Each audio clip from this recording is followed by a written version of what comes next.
สถานีวิทยุกระจายเสียงแห่งประเทศไทยในพื้นที่ 8 จังหวัดภาคเหนือตอนบนสำนักประชาสัมพันธ์เขต 3 กรมประชาสัมพันธ์ขอนำท่านเข้าสู่รายการใต้สันติสุข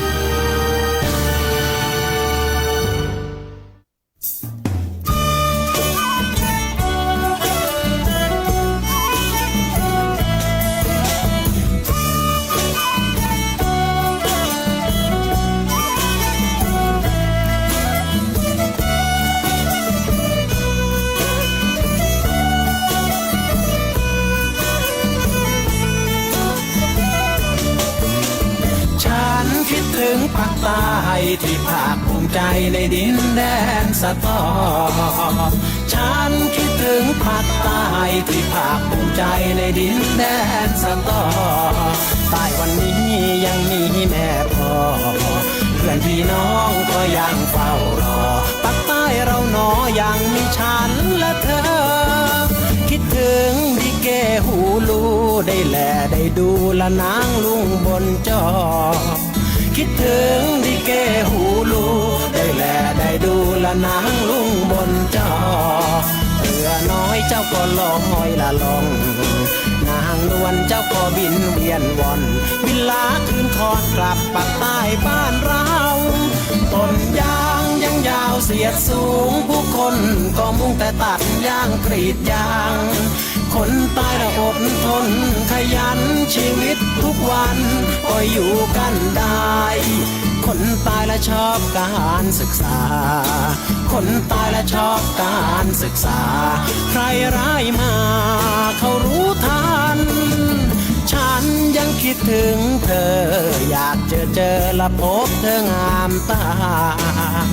ฉันยังคิดถึงเธออยากเจอละพบเธองามตาผู้งาน้องจงรอคอยท่าสัญญาด้วยความผูกพันอีกไม่นานจะมาชื่นชม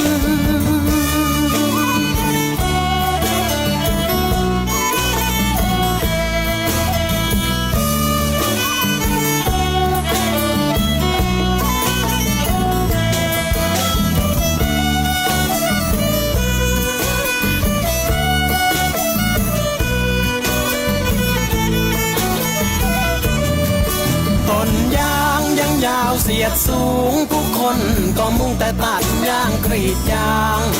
คนใต้อดทนขยันชีวิตทุกวันพออยู่กันได้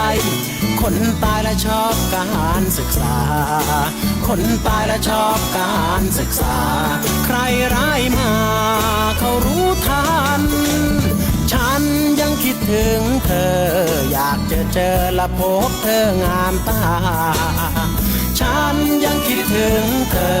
อยากเจอละพบเธองามตาผู้งานน้องจงรอคอยท่า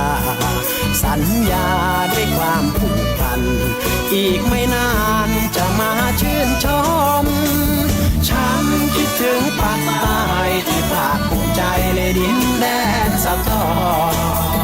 ฉันคิดถึงภาคใต้ที่ภาคภูมิใจในดินแดนสะท้อใต้วันนี้ยังมีแม่พ่อเพื่อนพี่น้องก็ยังเฝ้ารอภาคใต้เราหนอยังมีฉันและเธอสวัสดีค่ะคิดถึงปากใต้ใต้สันติสุขสวทลำปางค่ะอยู่กับดิฉันชุติการเหล่าชัยทุกวันศุกร์ค่ะ FM 97 MHz กับการประชาสัมพันธ์ให้กับคนที่อยู่นอกพื้นที่จังหวัดชายแดนใต้ให้ได้รับรู้ข้อมูลข่าวสารผ่านรายการใต้สันติสุขสวทลำปางแห่งนี้ค่ะชีวิตดีๆที่ชายแดนใต้ค่ะเข้าใจเข้าถึงพัฒนาปรัชญาเศรษฐกิจพอเพียงพัฒนาคุณภาพชีวิตจังหวัดชายแดนใต้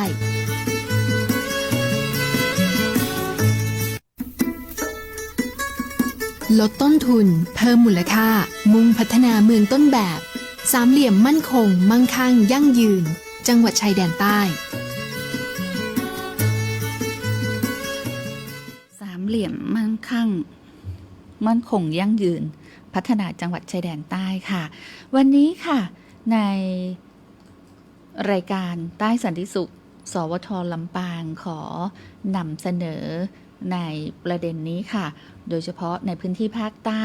มีแลนด์มาร์คที่สวยงามหลายจังหวัดเลยนะคะทางด้านสอบต.ค่ะนำเยาวชนชายแดนใต้สัมผัสเสน่ห์พหุวัฒนธรรมและประวัติศาสตร์ยะลาและปัตตานีค่ะกิจกรรมส่งเสริมการเรียนรู้สังคมพหุวัฒนธรรมแก่เยาวชนในชุมชนเป้าหมายค่ะก็มีการดำเนินกิจกรรมต่อเนื่องโดยคณะเยาวชน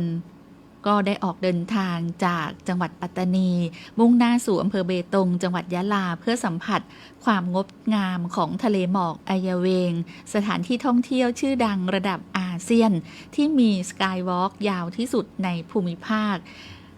เปิดมุมมองชมพระอาทิตย์ขึ้นและทะเลหมอกแบบ360องศาค่ะสร้างความประทับใจแก่ผู้ที่เข้าร่วมเป็นอย่างมากจากนั้นค่ะทางคณะเยาวชนก็ได้เดินทางเข้าสู่เขตเมืองเบตงนะคะถือว่าเป็นเมืองชายแดนใต้ที่ขึ้นชื่อเรื่องของความหลากหลายทางวัฒนธรรมโดยได้เรียนรู้และสัมผัสความกลมเกลียวของผู้คนต่างเชื้อชาติศาสนาที่อยู่ร่วมกันอย่างสงบสุขค่ะซึ่งก็สะท้อนผ่านสัญลักษณ์สำคัญในเมืองไม่ว่าจะเป็นวัดพุทธาธิวาสมัสยิดกลางแล้วก็ศาลเจ้าจีนที่ตั้งอยู่ในพื้นที่ใกล้เคียงกันนะคะอุโมงค์เบตงมงคลฤทธิ์อุโมงค์ลอดภูเขาแห่งแรกของประเทศไทยหอนาฬิกาเบตงจุดแลนด์มาร์คที่นักท่องเที่ยวไม่ควรพลาดนะคะพร้อมบรรยากาศที่ดูในส่วนของบรรยากาศนกนางแอ่นนับพันในยามเย็นแล้วก็บ้านไม้โบราณชุมชนบ้านไม้โบราณชุมชนฮักกาและสตรีทอาร์ตที่เล่าขานเรื่องราววิถีชีวิตในอดีตสู่ปัจจุบันค่ะซึ่งการเดินทางยังได้พาเยาวชนไปเยี่ยมชมวัดคูหาพิมุขหรือวัดหน้าถ้ำอำเภอเมืองจังหวัดยะลา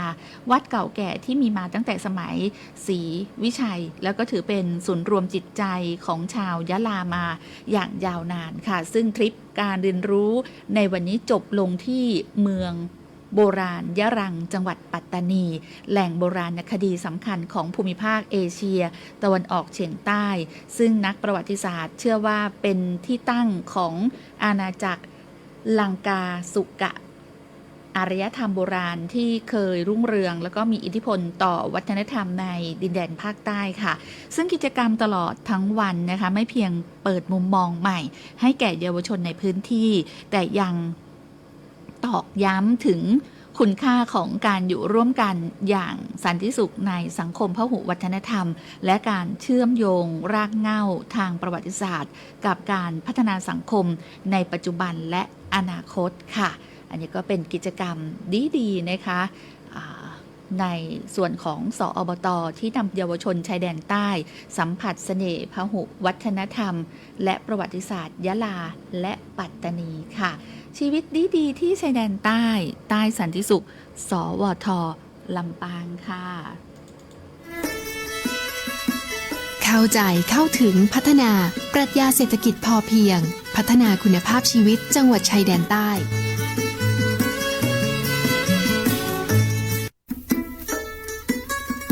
ลดต้นทุนเพิ่มมูลค่ามุ่งพัฒนาเมืองต้นแบบ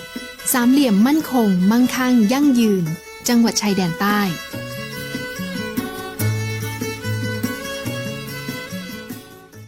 นกกระดาษจากทั่วภูมิภาคที่คนไทยทุกคนช่วยกันพับขึ้นมาส่งไปแจกจ่ายให้กับพี่น้องชาวไทยใน3จังหวัดภาคใต้ย้อนกลับไปเมื่อปี 2547 รัฐบาลในสมัยนั้นมีแนวทางยุติความรุนแรงด้วยการเชิญชวนคนไทยทั่วประเทศพับนกกระดาษกว่า 62 ล้านตัวนำไปโปรยจากเครื่องบินสู่พื้นที่3จังหวัดชายแดนใต้เพื่อเป็นสัญลักษณ์ถึงการรวมพลังของคนทั้งประเทศที่ได้ส่งแรงใจให้กับคนในพื้นที่จังหวัดชายแดนภาคใต้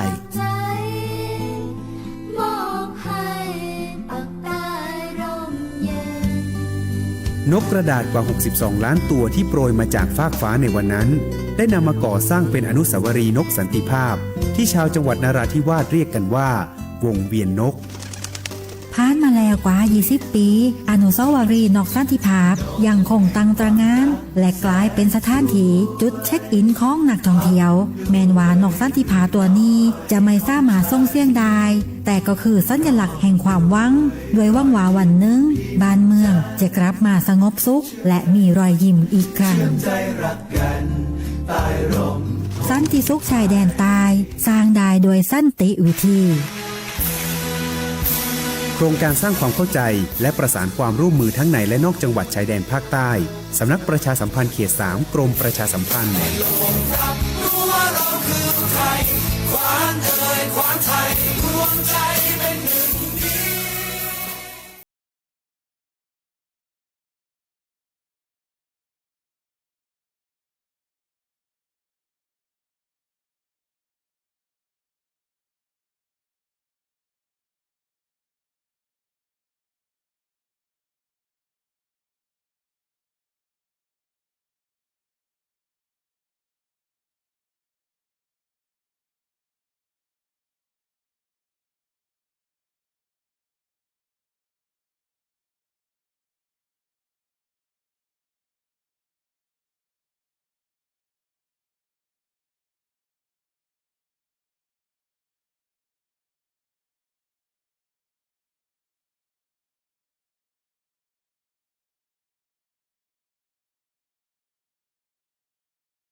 คนใต้ใจเต็มค่ะ ทางด้านผู้บัญชาการทหารบกค่ะลงพื้นที่ชายแดนใต้ ประชุมส่วนราชการเน้นย้ำการแก้ไขปัญหาแบบบูรณาการทุกมิติ ลดเงื่อนไขความขัดแย้ง เพิ่มพูนความไว้วางใจในสังคมพหุวัฒนธรรมค่ะ ทางด้านพลเอกพนาแคล้วปลอดทุกข์ผู้บัญชาการทหารบกรองผู้อำนวยการรักษาความมั่นคงภายในราชอาณาจักรนำคณะผู้บังคับบัญชากองทัพบกลงพื้นที่จังหวัดชายแดนภาคใต้เพื่อประชุมหารือข้อราชการร่วมกับหน่วยงานภาครัฐและภาคส่วนที่เกี่ยวข้องณห้องประชุม 1 กองอำนวยการรักษาความมั่นคงภายในภาค 4 ส่วนหน้าค่ายสิรินธรอำเภอยะรังจังหวัดปัตตานี โดยมีพลโทไพศาลหนูสังแม่ทัพภาคที่ 4 ผู้อำนวยการรักษาความมั่นคงภายในภาค 4 พร้อมด้วยนายเสกสิทธิ์สวรรยาธิปัตย์ผู้ช่วยเลขาธิการสอบต.ตำรวจและฝ่ายปกครองเข้าร่วมในการประชุมหน่วยงานด้านความมั่นคงได้รายงานภาพรวมสถานการณ์และผลการปฏิบัติงานขณะที่ทางกองกำลังตำรวจจังหวัดชายแดนภาคใต้ได้รายงานความคืบหน้าคดีสำคัญและมาตรการเชิงรุกส่วนศูนย์อำนวยการบริหารจังหวัดชายแดนภาคใต้หรือสอบต.นำเสนอการขับเคลื่อนงานพัฒนาในทุกมิติโดยเฉพาะโครงการ120 วันวาระพืชกระท่อมที่เป็นความร่วมมือในการสร้างสุขภาวะลดปัญหาสังคมและส่งเสริมการอยู่ร่วมกันอย่างสันติค่ะผู้บัญชาการทหารบกได้เน้นย้ำว่าการแก้ไขปัญหาจังหวัดชายแดนภาคใต้ต้องอาศัยการทำงานบูรณาการทุกมิติทั้งด้านความมั่นคงการพัฒนาและการสร้างความเข้าใจเพื่อลดเงื่อนไขความขัดแย้งและเพิ่มพูนความไว้วางใจในสังคมพหุวัฒนธรรมพร้อมกำชับให้ทุกหน่วยงานส่งต่อข้อมูลและบทเรียนสำคัญเพื่อเสริมประสิทธิภาพในช่วงการเปลี่ยนผ่านปีงบประมาณด้วยค่ะชีวิตดีๆที่ชายแดนใต้ส่งต่อให้กับคนนอกพื้นที่จังหวัดชายแดนใต้ให้ได้รับรู้รับทราบข้อมูลข่าวสารผ่านรายการใต้สันติสุขทุกวันศุกร์สวท.ลำปางค่ะจากทั่วภูมิภาคที่คนไทยทุกคนช่วยกันพับขึ้นมาส่งไปแจกจ่ายให้กับพี่น้องชาวไทยใน3จังหวัดภาคใต้ย้อนกลับไปเมื่อปี 2547 รัฐบาลในสมัยนั้นมีแนวทางยุติความรุนแรงด้วยการเชิญชวนคนไทยทั่วประเทศพับนกกระดาษกว่า 62 ล้านตัวนำไปโปรยจากเครื่องบินสู่พื้นที่3จังหวัดชายแดนใต้เพื่อเป็นสัญลักษณ์ถึงการรวมพลังของคนทั้งประเทศที่ได้ส่งแรงใจให้กับคนในพื้นที่จังหวัดชายแดนภาคใต้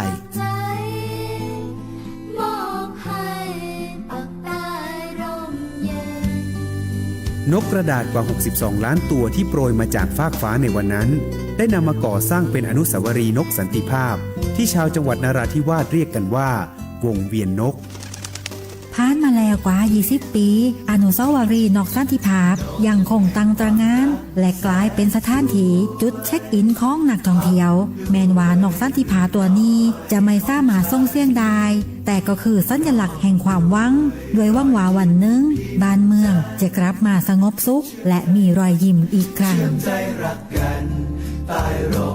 สันติสุขชายแดนใต้สร้างได้โดยสันติวิธีโครงการสร้างความเข้าใจและประสานความร่วมมือทั้งในและนอกจังหวัดชายแดนภาคใต้สำนักประชาสัมพันธ์เขต 3 กรมประชาสัมพันธ์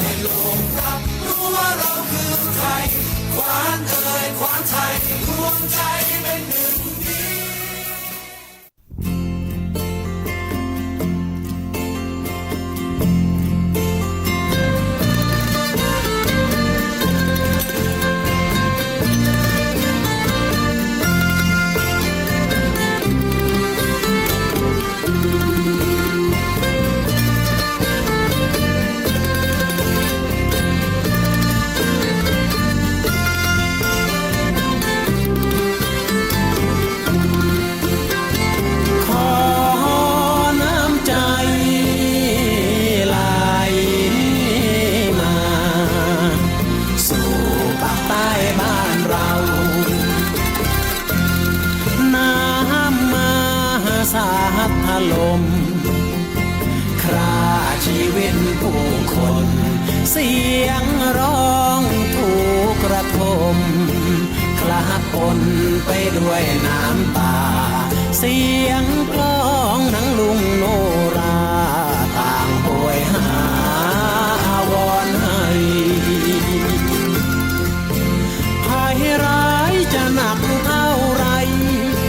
คลื่นยักษ์มันจะใหญ่แค่ไหนก็แพ้น้ำใจพี่น้องคนไทยขอขอบคุณน้ำใจที่ไหลไปสู่ปากใต้บ้านเรา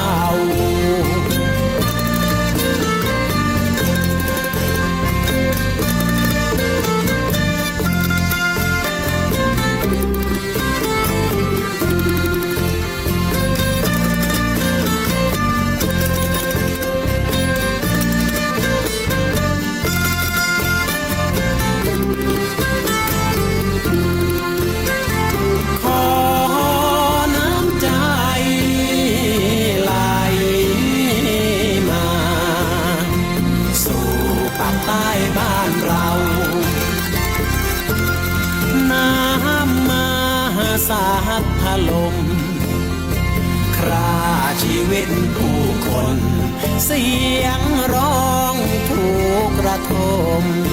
คลาปนไปด้วยน้ำตาเสียงกลองหนังลุงโนราต่างโหยหา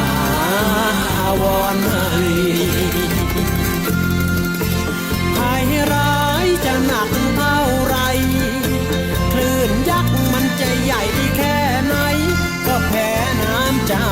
พี่น้องคนไทยภัยร้ายจะหนักเท่าไรคลื่นยักษ์อันดามันจะแค่ไหนก็แพ้น้ำใจพี่น้องคนไทยขอขอบคุณน้ำใจที่ไหลไปสู่ปากใต้บ้านเราขอขอบคุณน้ำใจที่ไหลไปสู่ปากใต้บ้านเรา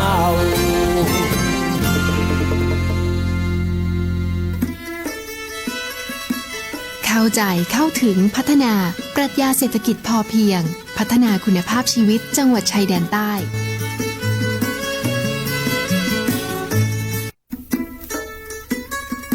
ลดต้นทุนเพิ่มมูลค่ามุ่งพัฒนาเมืองต้นแบบสามเหลี่ยมมั่นคงมั่งคั่งยั่งยืนจังหวัดชายแดนใต้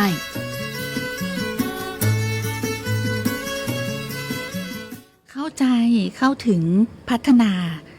จังหวัดชายแดนใต้สามเหลี่ยมมั่นคั่งมั่นคงยั่งยืน